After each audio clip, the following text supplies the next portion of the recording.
Hello dear student, this is the lecture number 14th and the topic is corporate disclosure. Corporate disclosure. Corporate disclosure means simply જે કંઈ પણ corporate લેવલે તમે માહિતી છે એને ડિસ્ક્લોઝ કરો છો, બરાબર, ધેટ ઇઝ કોર્પોરેટ ડિસ્ક્લોઝર. બરાબર.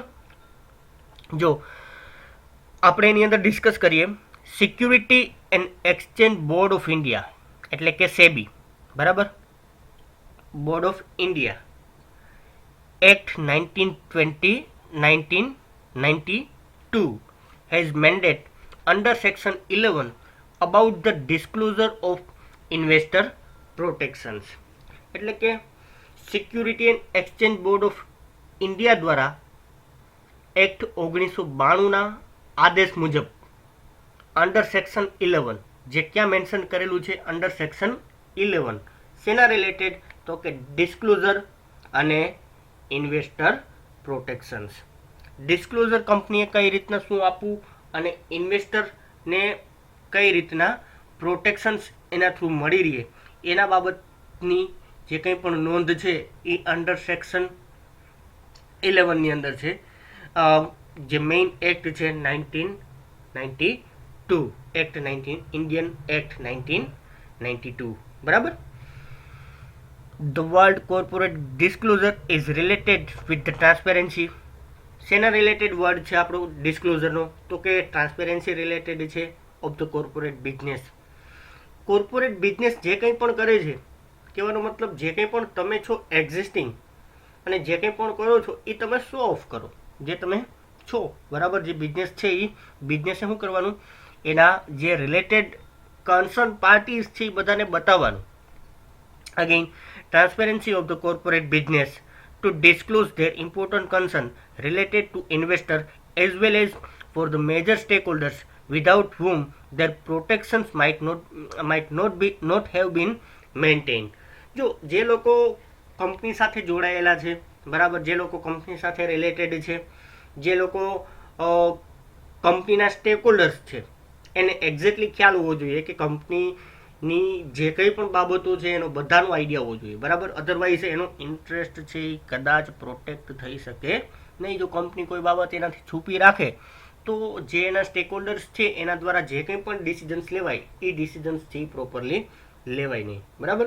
એટલા માટે થઈને કંપનીએ બધી બાબતો છે એ ડિસ્ક્લોઝ કરવાની રહેતી હોય, કેમ કે એની સાથે રિલેટેડ ઘણી બધી એન્ટિટી હોય અને આ ઘણી બધી એન્ટિટી છે એનો ઇન્ટરેસ્ટ કંપની સાથે જોડાયેલો છે, બરાબર.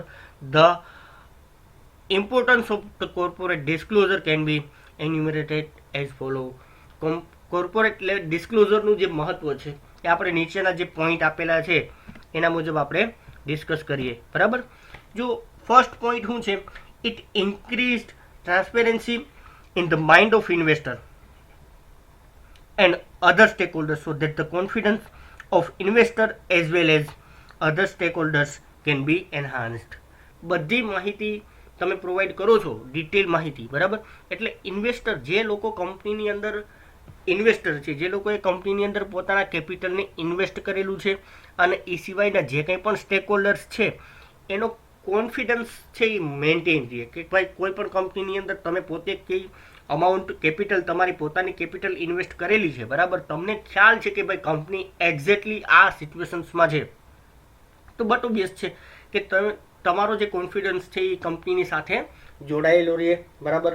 અને કંપની સારું કરે છે તો કંપનીએ શો ઓફ કરવા માટે કોઈ પણ પ્રકારના પ્રોબ્લેમ ફેસ ન કરવા જોઈએ, બરાબર. અને કંપનીએ બધી બાબતો છે ક્લિયરલી બધાને ઇન્ફોર્મ કરવી જોઈએ, ઇન્ફોર્મ ઓફ ફાઇનાન્શિયલ સ્ટેટમેન્ટ, બરાબર.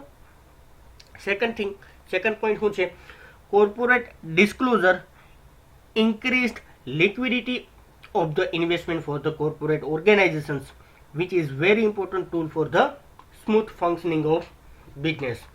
જે કંઈ પણ ડિસ્ક્લોઝર છે કોર્પોરેટ લેવલે, જે કંઈ પણ ડિસ્ક્લોઝર તમે આપો છો, બરાબર, ધેટ મીન્સ કે તમારા ડિસ્ક્લોઝર થ્રુ જે લોકો કંપનીની અંદર જોડાયેલા છે, કંપનીના જે ઇન્વેસ્ટર્સ છે એને કંપનીની બધી માહિતી છે, બરાબર. કંપનીના સારી બાબતો છે એનો આઈડિયા છે, કંપની જે કંઈ પણ કરે છે એનો આઈડિયા છે, એટલે કંપનીની અંદર ઇન્વેસ્ટમેન્ટ વધે. કંપનીની અંદર ઇન્વેસ્ટમેન્ટ વધે એટલે કંપનીની અંદર લિક્વિડિટી જે છે એનો વધારો થાય. લિક્વિડિટી એટલે કે કેશ છે કંપનીની અંદર વધુ ને વધુ આવવાની સ્ટાર્ટ થાય. કંપનીને જે ફંડિંગના રિલેટેડ જે ઇસ્યુ છે એ ઇસ્યુ ફેસ ના કરવા પડે, બરાબર. અને કંપની છે ઇફેક્ટિવ મેનરની અંદર જે કંઈ પણ ગ્રોથ અને ડેવલપમેન્ટ છે એની દિશામાં આગળ વધી શકે, બરાબર. તો લિક્વિડિટી એક મહત્વની બાબત છે, અને disclosure through liquidity of the investment કેવા થાય? ઇન્ક્રીઝ થાય, બરાબર, એનહાન્સ થાય. Then next, to curb manipulations and fraud, so corporate disclosure is very effective equipment. હવે જે કંઈ પણ ફ્રોડ થતા હોય, બરાબર, જે કંઈ પણ મેન્યુપ્યુલેશન્સ થતા હોય કંપનીના જે ક્રાઇટેરિયા છે એની અંદર, બરાબર, તો આ બધી બાબતોને તમારે અટકાવવી છે. અથવા તો આ બધી બાબતો ક્યારે સામે આવે? તો કે જે બધી બાબતો છે જ્યારે તમે બાબતો તમારા જે ક્રાઇટેરિયા છે એને ડિસ્ક્લોઝ કરો છો ત્યારે આ બધી બાબતો છે એ સામે આવે, બરાબર. જો કોઈ વસ્તુ ડિસ્ક્લોઝ નથી કરતા કંપનીની અંદર તો આ બધી બાબતો છે એ કન્ટિન્યુઅસલી લાંબા સમય સુધી થતી રહે, અને એનો જે બેનિફિટ છે એ કોઈ ઇન્ડિવિજ્યુઅલ એન્ટિટીને મળતો રહે, અને જ્યારે પણ બધું બહાર આવે, બરાબર, ત્યારે એની જે મોટી કિંમત છે કંપનીને અને કંપનીના સ્ટેક હોલ્ડર્સને ચૂકવવી પડે, બરાબર, એક ઇન્ડિવિજ્યુઅલ એન્ટિટીના કારણે. તો આ બધી બાબતો છે. Then next, the brand image of corporate organisations can be enhanced if proper disclosure are held as per the standard set for the same. હવે જે કંઈ પણ સ્ટાન્ડર્ડ ક્રાઇટેરિયા છે, બરાબર, જે સ્ટાન્ડર્ડ ક્રાઇટેરિયા સેટ કરેલા છે એ મુજબ તમે ડિસ્ક્લોઝર આપો છો બધા, બરાબર, પ્રોપર મેનરની અંદર તમે બધી જ ઇન્ફોર્મેશન્સ છે એ તમારા સ્ટેક હોલ્ડર સાથે શેર કરો છો જે રીતે તમારે કરવી જોઈએ. તો આ બધી બાબતથી એક પ્રકારે કંપનીની ઇમેજ માર્કેટની અંદર કેવી થાય? સારી થાય. કંપનીની એક બ્રાન્ડ વેલ્યુ ક્રિએટ થાય કે જેનાથી કંપનીને અલ્ટિમેટલી બેનિફિટ થાય, બરાબર. The benefit of foreign direct investment can be aptly realised with the same. જે કંઈ પણ કંપનીના ઇન્વેસ્ટમેન્ટ છે એની માહિતી ડાયરેક્ટલી કંપનીને આપવી જોઈએ, બરાબર, અથવા તો કંપનીના ડિસ્ક્લોઝર થ્રુ કંપની જે સારું પરફોર્મન્સ આપતી હોય, કંપનીની બ્રાન્ડ ઇમેજ સારી છે, બરાબર, તો ફોરેન ડાયરેક્ટ ઇન્વેસ્ટમેન્ટનો પણ કંપનીને બેનિફિટ મળે, અથવા તો કંપનીની અંદર જે કંઈ પણ ઇન્ટરેસ્ટ છે એ લેવાનો બધા લોકો સ્ટાર્ટ કરે, બરાબર.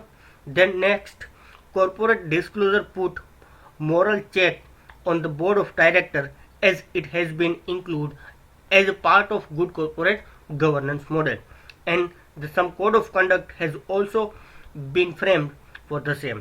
હવે કોર્પોરેટ ગવર્નન્સના જે ક્રાઇટેરિયાને ધ્યાનમાં રાખીને વાત કરીએ તો બોર્ડ ઓફ ડાયરેક્ટર્સ કઈ રીતે કંપનીના જે કંઈ પણ ક્રાઇટેરિયા છે એને ડિસ્ક્લોઝ કરે છે એ બાબત મહત્વની થઈ જતી હોય.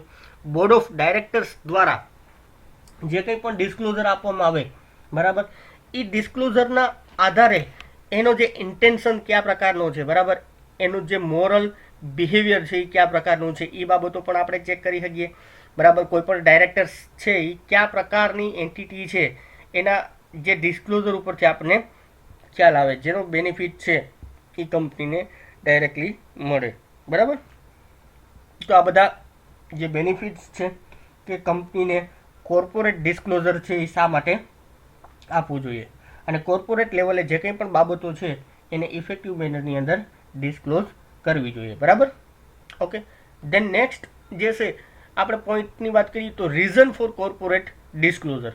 કોર્પોરેટ ડિસ્ક્લોઝરના રીઝન, હવે મોર ઓવર ઇમ્પોર્ટન્સ કયો કે રીઝન કયો, બરાબર, તો એ બધી બાબતોના પોઈન્ટ અપ ટુ સર્ટેન એક્સટેન કેવા છે? સિમિલર છે, બરાબર. તો આપણે વાત કરીએ શા માટે કોર્પોરેટ લેવલે ડિસ્ક્લોઝર આપવા જરૂરી બની જાય. જો corporate disclosure is important as V discussed in અબો point. Corporate disclosure છે એ મહત્વની બાબત છે. આપણે હમણાં પોઈન્ટ જે 4-5 જોયા એની અંદર આપણે વાત કરી, બરાબર. Corporate disclosure was an important concept before 3 decades, but the rule have changed a lot in this regard, and the responsibility and the responsibility reasons behind the corporate disclosure is enumerated as follow. તો ઘણા છેલ્લા ડેકેડથી corporate disclosures છે, બરાબર, એની બાબતોને ધ્યાનમાં લેવામાં આવે છે, બરાબર. અને શા માટે કોર્પોરેટ ડિસ્ક્લોઝર આપવું જોઈએ, બરાબર, કોર્પોરેટ લેવલે શા માટે ડિસ્ક્લોઝર્સ છે એ આપવું જોઈએ, કોર્પોરેટ લેવલે બધી બાબતોને શા માટે તમારા શેર હોલ્ડરને બધાને જાણ હોવી જોઈએ, એના માટેના અમુક કારણો છે, બરાબર. એ કારણો આપણે નીચે મુજબ ડિસ્કસ કરેલા છે, આપણે જોઈએ આગળ. તો ફર્સ્ટ ક્યુ છે, જો the past scandal of the corporate world like Enron, WorldCom and Satyam Computer have made it compulsory for the companies to go for clear and transparent governance practices and to avoid such fraud and possibilities of fraud in coming future. બરાબર. જો આપણે ઘણી બધી બાબતો experience ઉપરથી શીખતા હોઈએ છીએ, બરાબર. એક્સપિરિયન્સ ઇન ધ સેન્સ કે પાસ્ટ, ભૂતકાળ આપણો, જે ભૂતકાળની અંદર આપણે ઘણા બધા એવા જે મોટા સ્કેમ થયેલા છે, રિયલ વર્લ્ડની અંદર જે સ્કેમ થયેલા છે, બરાબર. એનરોન કંપની દ્વારા એક સ્કેમ કરવામાં આવેલો છે, વર્લ્ડકોમ દ્વારા સ્કેમ કરવામાં આવેલો છે, બરાબર. વર્લ્ડકોમ અને એનરોનનું તો તમે નહીં સાંભળ્યું હોય, પણ તમે સત્યમ કોમ્પ્યુટર્સ, રાજુ રામલિંગન, બરાબર, એના વિશે સાંભળ્યું હોય છે. એના દ્વારા એક સત્યમ કોમ્પ્યુટર્સની અંદર એક મોટો સ્કેમ થયેલો હતો, બરાબર. તો આ બધી બાબતો છે એને ધ્યાનમાં રાખીને જોઈએ તો કોર્પોરેટ લેવલે તમારે બધી બાબતોને ડિસ્ક્લોઝ કરવી કેવી થઈ જાય, જરૂરી બની જાય. જો તમે ડિસ્ક્લોઝ નથી કરતા તો પછી એક સમય આવે કે જ્યારે બધો એક કહેવાય ને કે એક બલૂન બની જાય અને બલૂનની અંદર ટાંચણી વાગે એટલે એક ઝટકે બધું ફૂટી જાય, એ પ્રમાણે પછી સિચ્યુએશન્સ ક્રિએટ થાય, બરાબર. એટલે ટ્રાન્સપેરન્સીને મેન્ટેન રહીએ, ટ્રાન્સપેરન્સીને ધ્યાનમાં રાખીને ડિસ્ક્લોઝર્સ છે એ જરૂરી બની જાય. આપણા જે પાસ્ટ એક્સપિરિયન્સ છે એને ધ્યાનમાં રાખીને કોઈ પણ પ્રકારના ફ્રોડને આપણે પ્રિવેન્ટ કરી શકીએ, બરાબર. અને પોસિબિલિટીઝ ઓફ ફ્રોડ છે એને આપણે શું કરી શકીએ, કમિંગ ફ્યુચરની અંદર ઘટાડી શકીએ. એટલા માટે ડિસ્ક્લોઝર્સ છે એ જરૂરી બની જાય, બરાબર. ધેન સેકન્ડ થિંગ આપણે વાત કરીએ, functioning of a corporate field affect too many stakeholders and to protect the interest of the almost the major stakeholders is the responsibilities of corporate field. કંપનીની જે ફંક્શનિંગ છે, કંપનીના જે કામની બાબતો છે, બરાબર, કંપની જે કંઈ પણ ફંક્શન્સ પરફોર્મ કરે છે એની ઇફેક્ટ છે એ ઘણા બધા લોકો ઉપર થતી હોય, એટલે કે ઘણા બધા સ્ટેકહોલ્ડર્સ ઉપર થતી હોય, બરાબર. અને કંપની જે કંઈ પણ કરે છે એની અસર છે બીજા બધા લોકોને મોટા પ્રમાણમાં થતી હોય તો પછી કંપની શું કરે છે એનો આઈડિયા બીજા બધા લોકોને હોવો જોઈએ, બરાબર. એટલે કે પ્રોટેક્ટ આપણે કરી શકીએ એનો ઇન્ટરેસ્ટ. અને સ્ટેકહોલ્ડર્સ છે એ જે મેજર ક્રાઇટેરિયા છે કે જેના ઇન્ટરેસ્ટને લઈ અને આપણે બધી બાબતો છે એનું ડિસ્ક્લોઝર આપવું જરૂરી બની જતું હોય, બરાબર. કોર્પોરેટ ફિલ્ડની રિસ્પોન્સિબિલિટી બની જાય કે તમારે બધી બાબતો છે એ સ્ટેક હોલ્ડર્સને ઇન્ફોર્મ કરવી. અગેન ધેન નેક્સ્ટ પોઈન્ટ આપણે જોઈએ, the pressure of stakeholders and activism of stakeholders increasing day by day and the satisfy their needs is mandatory for the corporate field now. હવે દિવસે ને દિવસે સ્ટેક હોલ્ડર્સનું જે pressures છે એ કેવું થતું જાય કંપની ઉપર. જો પાસ્ટની અંદર જો ઘણા બધા સ્કેમ અને ઘણા બધા ક્રાઇટેરિયા છે, સમયની સાથે સાથે બદલાવો આવતા હોય. સ્ટેક હોલ્ડર્સ છે એ અત્યારના જે સ્ટેક હોલ્ડર્સ છે એ એક્ટિવ સ્ટેક હોલ્ડર્સ છે, બરાબર, નથી કે ડીએક્ટિવ, બરાબર. સ્ટેક હોલ્ડર્સનું પ્રેશર આવતું હોય કંપની ઉપર, કંપની શું કરે છે, કયા પ્રકારે પરફોર્મન્સ આપે છે, કંપની પ્રોફિટ કઈ રીતે જનરેટ કરે છે, કંપની ટ્રાન્ઝેક્શન્સ કયા પ્રકારના છે, બધી બાબતોને લઈ અને બધી માહિતી છે અત્યારે સ્ટેક હોલ્ડર્સને કેવી જોતી હોય, સ્ટેક હોલ્ડર્સની પાસે હોવી જોઈએ. સ્ટેક હોલ્ડર્સ છે એ બધા કેવા છે, હાઈલી એક્ટિવ નાવડેઝ.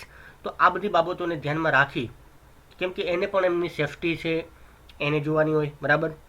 જો આ બધી બાબતોને ધ્યાનમાં રાખીને જોઈએ તો આપણે સ્ટેક હોલ્ડર્સની નીડ્સને સેટિસ્ફાઈડ કરવા માટે થઈને શું આપવું જોઈએ, ડિસ્ક્લોઝર છે એ કંપનીના જે કંઈ પણ ક્રાઇટેરિયા છે એને ડિસ્ક્લોઝ કરવા જરૂરી બની જતા હોય, બરાબર. ધેન નેક્સ્ટ પોઈન્ટ આપણે વાત કરીએ, જો the amended rule of the Companies Act 2013 have made compliance mandatory so that the proportions of transparency can be enhanced at the expected level. હવે જો કંપનીઝ એક્ટ 2013 ની અંદર એક અમેન્ડમેન્ટ કરેલું છે, સુધારો કરેલો છે, બરાબર. અમેન્ડમેન્ટ એટલે શું થાય? સુધારો કરેલો છે. આ રૂલ્સ જે આ એક્ટ છે એની અંદર સુધારો કરેલો છે. અને સુધારો કયા પ્રકારનો કરેલો છે? તો કે કમ્પલસરી ધોરણે બધા જે કંઈ પણ ક્રાઇટેરિયા છે એનું પાલન કરવાનું, બરાબર.